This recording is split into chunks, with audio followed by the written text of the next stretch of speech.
Yo, what's good? Peak out here in Singapore. Man, I just got off an amazing conversation live on Instagram with August Crenshaw. Look at the time is 11:33 right now. Just every time I talk to this woman, I get excited about my own business again. I feel strong and confident, and I feel like I'm ready to make some bold choices. But what I want to talk to you about tonight, this morning, whatever the time may be in your time zone, is the fact that I've learned to protect my energy. Now, a lot of us are light workers, healers. We're here to make the world a better place by leading by example, by teaching a specific skill, by counseling people, whatever the choice that you've made on how you want to impact the world around you. I don't know about you, but I've learned throughout the process of deciding I want to run my own business that I need to protect my own energy. And this is something we talked about in the conversation with August as well.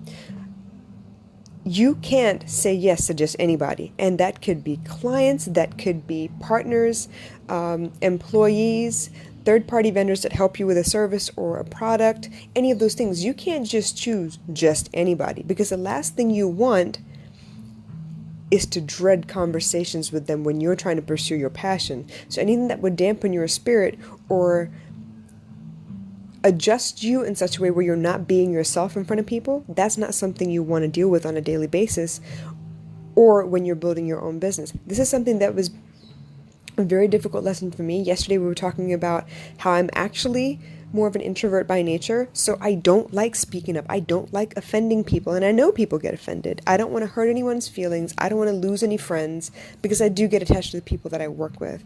But what I'm learning is I have to be able to say no, and saying no is okay. I don't necessarily have to give you an explanation. I don't have to be rude about it, obviously, but whether you say it nicely or sugarcoat it, it's still a no, and people do take offense.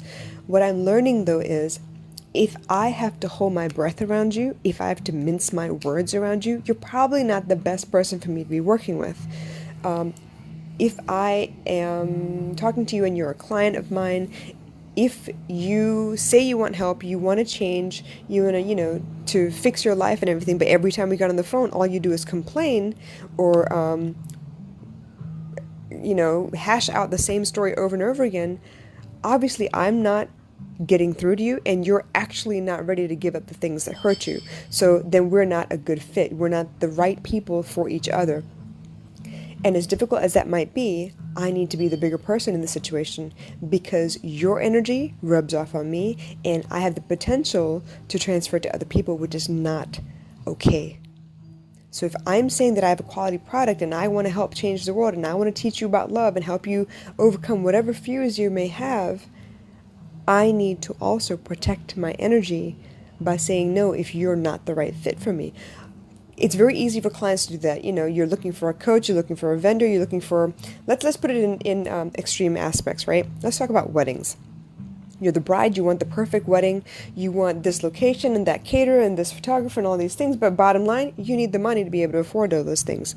Now, if you're not able to speak to the vendor and ask if it's possible to do certain things, you can't find out if they're the best fit or if you need to eliminate them and keep looking.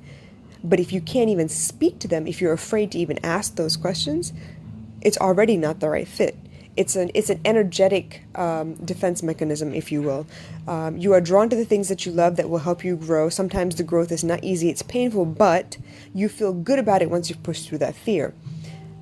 A lot of times, when you're having conversations with people and you're trying to get to know them a little bit, see if they'll be a good fit for you as a coach or as a client, maybe you're looking for a student care facility for your child, right? Like after school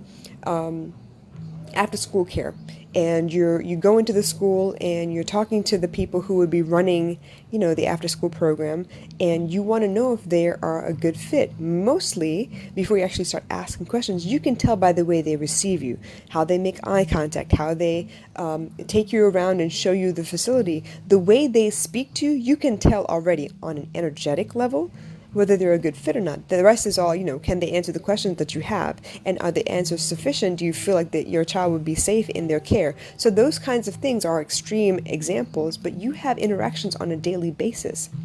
A lot of people wake up in the morning and immediately get a stomachache because they think about the fact that they have to go punch a clock and go to work today, and they don't actually like where they work. They don't actually like their boss. They don't actually like the work that they do, but it is a paycheck and it allows them to live for a little while in, in a particular level of comfort. And I understand all of that. But imagine this. If you do this every day for, let's say, a year, okay? It's a very short time period because people don't think about, staying in a job for a year as a long period of time. But if you think about that, 365 days in a row where you wake up with knots in your stomach, you don't think you're actually building up some major problems inside your body because you're holding the energy or locking the energy away in a particular part of your body? For me, when I'm nervous about a decision or I'm dreading something, I get this vice grip kind of pain around my midsection. It's almost like I can't even sit up from a laying down position because it hurts so bad. I can't take a deep breath because it hurts so bad. And those are physical manifestations of the fact that you're uncomfortable with something and you're not dealing with it. So, if you think about it in that regard, isn't it worth it to protect your energy? As much as people sign a contract and say, yes, I'm going to work here for this amount of time and I have a probation period of this amount of time, and once I'm confirmed, then I'm on full time and better benefits or whatever the case, that's cool and everything. But do you realize, as much as the employer is evaluating your work, you should be evaluating whether that environment is suitable for you or not? Yes, of course, there'll be a little bit of growth. Yes, of course, you're going to have to, step out of your comfort zone, meet new people, talk to new people, find out how they do their processes and try and adjust to the way they do things at that company. You adjust to the culture a little bit. And that's not a bad thing. But if you find yourself routinely upset, routinely dreading work, there's a problem there that you need to fix. So, I love people. I love my conversations. I really enjoy sharing my life in an effort to help you see your way out of whatever confusion you may be facing. But if I find that our interactions adjust who I am, as in you affect me in a way that I actually close up and shrink back a little, then you're not the person I should be talking to. I need to stand up for myself. As much as I'd like to become the introvert that I've always been, and I would rather, much, much rather avoid the difficult conversations, but it's not helping anybody if I do that. And sure, I may get some backlash. It may be, the kind of client who, oh, well, you don't want to work with me? I'm going to make sure everybody knows about it. Yeah, okay, that's cool. But I need to trust the fact that what I'm doing, the way I'm doing it, is effective to the vast majority of people that I speak to, that whether you have something bad to say or not, I'll be okay anyway.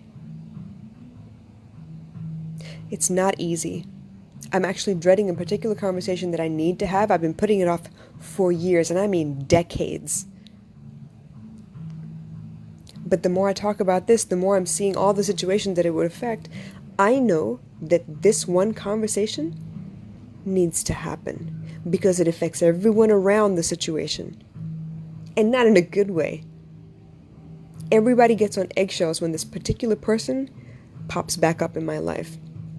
Not to say that they aren't there on consistent. They're always there in the background, but something about, out of sight, out of mind, where I don't have to deal with them, like face to face in physical reality, makes it easier for me to go on my merry way. But it's time that I spoke to this individual and let them know that the way they act hurts me and the people around them. And as long as I tell them that it hurts me, then it's up to them whether they continue that way or not. That's the other thing. So yes, you can have difficult conversations, but if you don't allow the other party to adjust with that new information in mind, you're doing yourself a disservice as well. What if they are capable of change? What if they had no idea that it was hurting you? You owe it to yourself to give them that chance. And then if they still don't change, well then, hey, you know what you got to do. But I think it's time, you guys. I have let people walk all over me for years. Why? Yeah, because I'm a nice person. Yes, I have a martyr syndrome. I have all of these things going against me. But more often than not, I just don't like the conflict. And if you're not essential to my life, believe me, I'll find a way to live without you.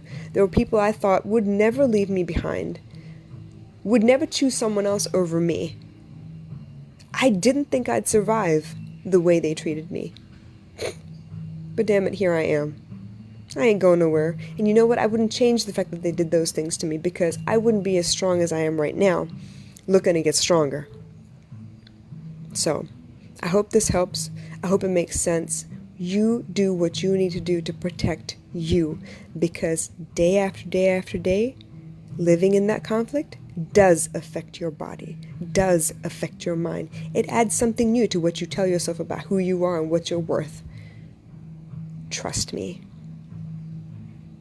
It took me a long time to understand the fact that people around me see a light in me that I don't even see in myself. Why? Because I beat it back down based on the interactions of other people that I think were important to me, and the fact that they couldn't see it must mean that it isn't actually there. It made me feel like when people actually said, "Wow, you're amazing, I really love speaking with you," like they were buttering me up for something they wanted next.